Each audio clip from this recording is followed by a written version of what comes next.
Dark matter and augmented Newtonian dynamics. What if light needs a medium? At Dilip James A.N.D. theory. For over a century, the very mention of an ether has been enough to end a discussion. Physicists treat the idea not as a hypothesis to test, but as a heresy to avoid. This was an unexpected development because at the turn of the 20th century, the ether was central to science. The ether was the medium through which light waves were thought to travel. At the turn of the 20th century, the ether was central to science. The ether was the medium through which light waves were thought to travel. The Michelson-Morley experiment of 1887 found no motion of Earth through such a medium, and from that single null result, theorists abolished the idea of an ether entirely. Its non-detectability became its doom. Einstein's special relativity, published in 1905, abolished the need for a mechanical ether, a substance drifting through space like a measurable wind. What it did not abolish was the idea that space possesses physical qualities. In Einstein's formulation, the electromagnetic field itself became the bearer of light, inheriting the role once played by the ether. Light no longer traveled through a medium, it was an oscillation of the field, a self-sustaining pattern of electric and magnetic energy. This shift preserved the mathematics of Maxwell while discarding the notion of an underlying substance. Later, in his general theory of relativity, Einstein reintroduced a non-mechanical ether, space. Endowed with curvature, inertia, and structure, yet incapable of motion or drag. The ether had not been disproved, it had merely been renamed and stripped of substance. The concept endured in disguise, surviving as field, metric, and vacuum, waiting to be redefined in physical terms once again. Yet to strip light of its medium is to imagine a wave with no water, a vibration with no string. A melody without air cannot be heard, a ripple without a surface cannot be seen. The equations of motion remain, but the stage on which they unfold disappears. In place of substance, physics was left with symbols, elegant patterns describing how light behaves, but silent on what it moves through. In Einstein's time, this was a bold simplification, but as we've learned more about the structure of space, energy, and matter, the question resurfaces: can motion, vibration, and energy truly exist without a medium? Or have we been describing the behavior of a hidden sea all along, the invisible depth that makes the dance of light possible? Einstein's relativity recast physics without a preferred frame. Light no longer required a carrier, space and time themselves took its place. What began as caution became creed. Students were taught that the ether was disproved, though the experiment ruled out only one mechanical model. It is one of the great ironies of modern physics, that even as most scientists reject the idea of an ether, the evidence for something filling the so-called empty vacuum of space grows impossible to ignore. Evidence and theories to support them are rampant. The ether has returned, though scarcely anyone dares to say so. The proof did not come from theory but from the sky itself. In the 1970s, Vera Rubin turned her telescope toward the spiral galaxies, vast, rotating cities of stars, and began to measure their speeds. According to Newton's law, the stars at the edges should have slowed, tugged weakly by the distant mass of the core.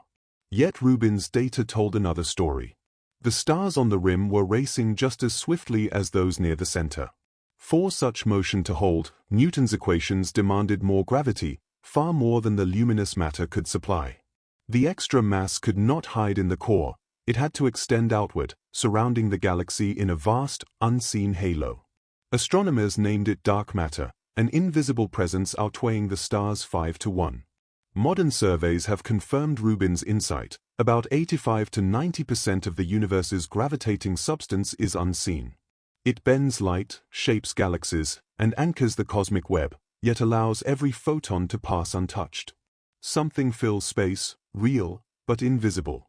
Under augmented Newtonian dynamics, that something is not a cloud of hidden matter, but the fabric of the photon ether itself. Gravity arises not from added mass, but from alignment, fleeting tensions that form wherever matter densifies, wherever electrons exchange energy. The more matter, the stronger the alignment, and the greater the pull. The flat rotation curves of galaxies, once credited to halos of invisible matter, emerge instead from the ordered tension of a medium that fills all space. No need for halos. A number of major scientific explorations, including the Sloan Digital Sky Survey, SDSS, which has surveyed 1 million galaxies, the European Southern Observatory, and the Planck satellite, all unanimously confirm the findings of Vera Rubin. 85 to 90% of what shapes the cosmos is invisible. It does not emit light. It does not absorb or scatter it. It has almost no interaction with ordinary matter. It remains undetectable to modern instruments. Yet it governs the motion of galaxies, bends the paths of starlight, and gives the universe its structure. It has every property once ascribed to the ether, with one more besides, the ability to project gravity. In short, the ether, Michelson and Morley once tried to detect as an earthbound phenomenon, spans the universe, filling every part of it. It is astonishing to think that the Standard Model, hailed as the crowning achievement of modern physics, offers no clear physical explanation for how light propagates through space. Neither quantum field theory nor quantum electrodynamics can describe the actual transit of a photon from one point to another. They provide probabilities, and those probabilities exist in an infinite dimensional space that has no place on Earth or even in the universe. The Standard Model offers unfathomable interactions, not motion. For every real calculation of light's behavior, whether charting stellar spectra, tracing radio waves, or mapping galaxies, scientists still turn to the 19th century equations of James Clerk Maxwell. After more than a century of theoretical revolution, the cosmos is still drawn with Maxwell's compass, not by the Standard Model of quantum mechanics. Augmented Newtonian Dynamics, and restores what the Standard Model left undefined. In this framework, light is not a self-sustaining abstraction or a mathematical convenience. It is a structured phenomenon, an ordered pulse of electrical energy moving through a real medium, the photon ether. Dark matter. Each photon advances by aligning virtual dipoles in the surrounding ether, creating a transient path along which its energy travels. This alignment explains the rectilinear motion of light, its constant speed, and its ability to pass unhindered through the vastness of space, as well as its conformity to the inverse square law. Where the Standard Model sees an empty vacuum, and sees a network of connections, a transparent, perfectly elastic sea that gives light both its path and its stability. Maxwell's equations remain the most successful framework for describing electromagnetic phenomena. They predict the speed of light, describe reflection and refraction, and chart the behavior of radio waves, optics, and magnetism with exquisite precision. Yet, for all their power, they are descriptive, not generative. They treat light as a continuous oscillation in coupled electric and magnetic fields, but never reveal what those fields are made of, how they arise from matter, or why they propagate at all. In Maxwell's world, space is a silent stage. Waves move because the equations say they do. There is no mechanism, no agent, no interplay with reality, only symbols in motion. This omission was harmless when the ether was assumed. But when the ether was banished, the equations were left hanging in a void, perfectly accurate, yet physically unexplained.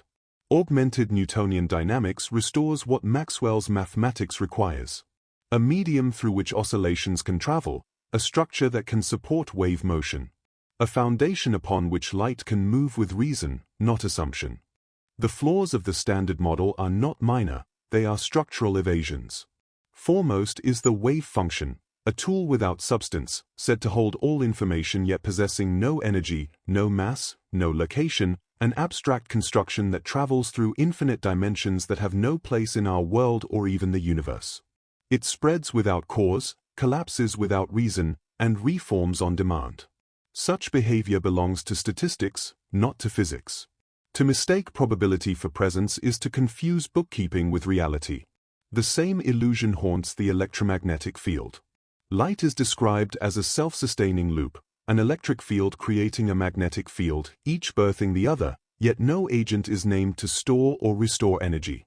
Induction between abstractions is not a mechanism. Energy does not perpetuate itself by decree. After centuries of experiment, this silence is untenable. A civilization that guides photons through fibers and lands probes by radio should not be ignorant of what moves between transmitter and receiver. The absence of a medium is not insight, it is avoidance. Augmented Newtonian dynamics ends that avoidance. It restores cause to motion, substance to waves, and mechanism to light.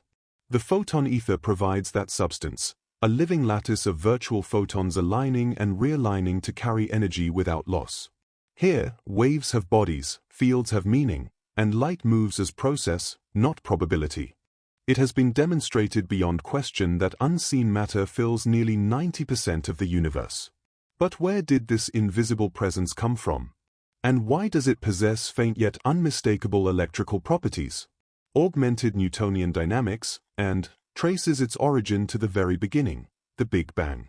There is universal agreement that the birth of the cosmos was accompanied by an unimaginable outpouring of light. According to an theory, those primordial photons were produced in staggering numbers and became trapped within the newborn universe, for beyond its boundary there was nothing. As space expanded, these photons expanded with it, stretching and cooling. With each pulse of cosmic growth, their energy diminished, until they fell to around 10 to the power of minus 51 joules. At that threshold, they passed from being real photons to virtual photons, still electric in nature, but no longer radiant. These tiny, infinitesimal dipoles came to permeate all of space, forming a vast, invisible sea that underlies every star, every atom, every motion. This is what we observe today as dark matter, not an alien substance, but the faded light of creation, still present, still shaping the cosmos. In augmented Newtonian dynamics, the photon is not a statistical excitation of an abstract field. It is a structured emission, born from the electron's continuous effort to maintain its base energy. The electron is not a passive charge embedded in a void, it is an active regulator, constantly measuring its energy state against a fixed equilibrium. When its energy rises above this level, it emits a real photon. When it falls below, it absorbs one. These emissions and absorptions are genuine transfers of energy, distinct from the electron's continual self-interactions with the photon ether. Those self-interactions are virtual and serve to stabilize the electron's energy within its orbit around the nucleus, maintaining equilibrium, through a virtual process in a manner that exactly emulates the stability of the nucleus through gluon exchange, which are virtual particles similar to photons. When an electron emits a photon, the process is ordered and precise. The electron acts to restore its equilibrium by releasing part of its excess energy. The process governing the emission of a single photon by an electron is as follows. The electron releases a succession of electrical pulses, each carrying a fraction of its surplus energy. The first pulses are strongest, the later ones weaker, forming a balanced electric dipole whose symmetry ensures stability. The entire sequence unfolds in less than 10 to the power of minus 18 seconds, far too rapidly for the pulses to disperse, so the structure forms into a self-sustaining configuration that can remain intact across cosmic distances. When an electron is continuously excited by a radiant source such as the Sun, it undergoes a rapid cycle of absorption and emission, exchanging hundreds of trillions of photons per second. The process unfolds as follows. An electron in an orbital receptive to the incoming photon's energy first absorbs that photon. The absorbed energy propels the electron inward, causing it to move toward the nucleus and then rebound, in accordance with the principle that the angle of incidence equals the angle of reflection, a behavior consistent with Rutherford's scattering experiments, which revealed that electrons interact with the nucleus in precisely this way. As the electron returns outward, it reaches the energy level corresponding to that of the absorbed photon. At this point, it re-emits the photon. Recoil from the emission sends the electron back along its original trajectory, restoring it to its prior position, ready to absorb the next photon. This continuous sequence of absorption and emission repeats at a rate determined by the energy of the photon. In augmented Newtonian dynamics, the frequency of a photon is thus interpreted as the rate at which the electron absorbs and emits photons, a physical rhythm underlying the observed oscillations of light. The extremely rapid rate of emission brings electron emission and absorption into line with the rates at which modern technology work and explains both the rectilinear propagation of light and the huge numbers of photons produced. Also explains how light propagates in keeping with the inverse square law.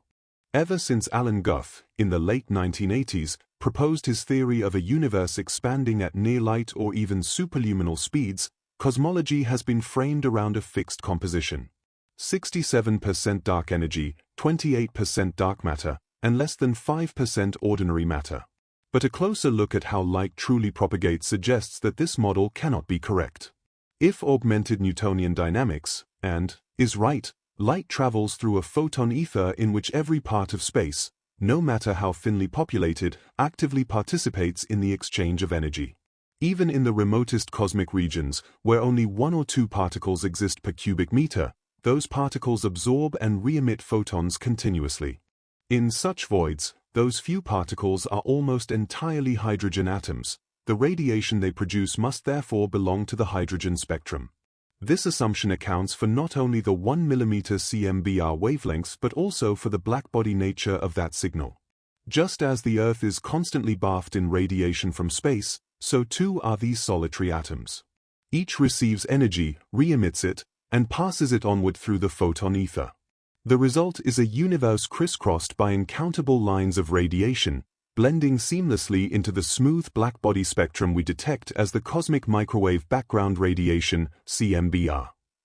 The cMBR is thus not a relic of the Big Bang, but a living signal, a symphony of present-day emissions from hydrogen throughout the cosmos.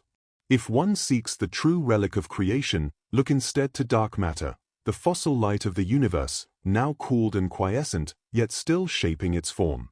If the cMBR is recognized not as a fossil echo, but as present-day radiation, then the concept of dark energy collapses. Its very necessity vanishes, and with it, the illusion of a force stretching space apart.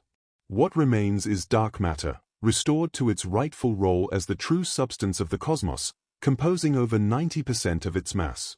In this light, the evidence becomes overwhelming. A medium, an ether in modern form, must exist, a transparent sea through which light propagates, and within which gravity materializes as alignment. To ignore such evidence is no longer prudence, it is self-denial.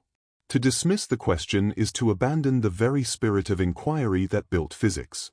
Let us, then, do what science was born to do, question boldly, test fearlessly, and follow the evidence wherever it leads. For if an ether does indeed underlie the fabric of reality, then to explore it is not regression, it is restoration. A restoration of understanding. A restoration of cause. A restoration of truth. The end.